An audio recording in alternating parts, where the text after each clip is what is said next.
చంద్రగ్రహణం కదా ఈరోజు. చంద్రగ్రహణం వలన మీకు 4 రాసుల వారు ఏదో సోది చెప్పారు, 4 రాసుల వారికి ప్రాబ్లం ఉంటుందని. అసలు చంద్రుడు పాపిగ్రహం కాదు. ఎవరికి ఆయన హాని చెయ్యడు.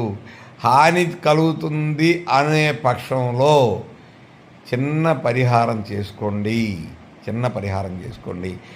ఈరోజు ఇప్పుడు ఈ క్షణంలో ఈ వీడియో చూసిన దగ్గర నుండి మీరు ఒక 1/4 కిలో బియ్యాన్ని నానబెట్టండి. సాయంకాలం లోపు బెల్లం పెట్టి ఆవుకి తినబెట్టండి. చంద్రుడి వలన కలిగే దోషం ఏదైనా ఉంటే పరిహారం అవుతుంది.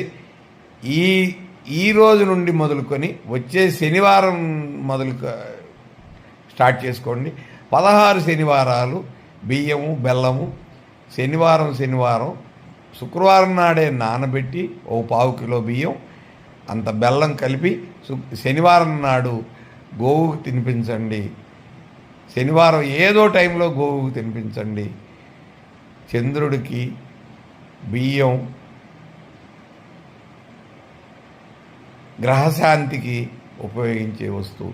ప్రతి గ్రహానికి ఒక ధాన్యం ఉంది, నవధాన్యాలలో ఒడ్లు వస్తాయి, కానీ ఒడ్లు మనం గోవుకి తినిపించకూడదు. కాబట్టి బియ్యాన్ని నానబెట్టి 16 వారాలు క్రమం తప్పకుండా 16 శనివారాలు నానబెట్టి పెట్టినట్లయితే గోవుకి ఆ యొక్క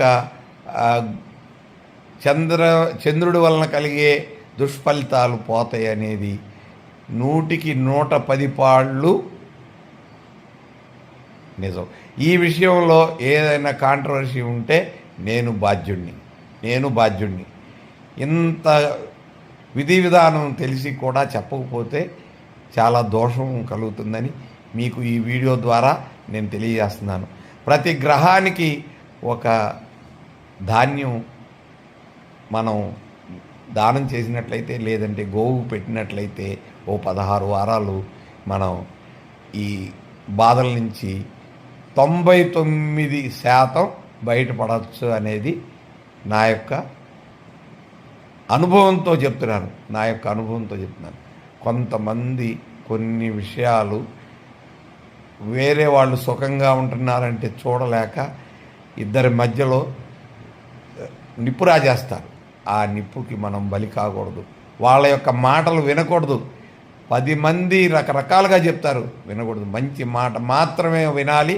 మంచిని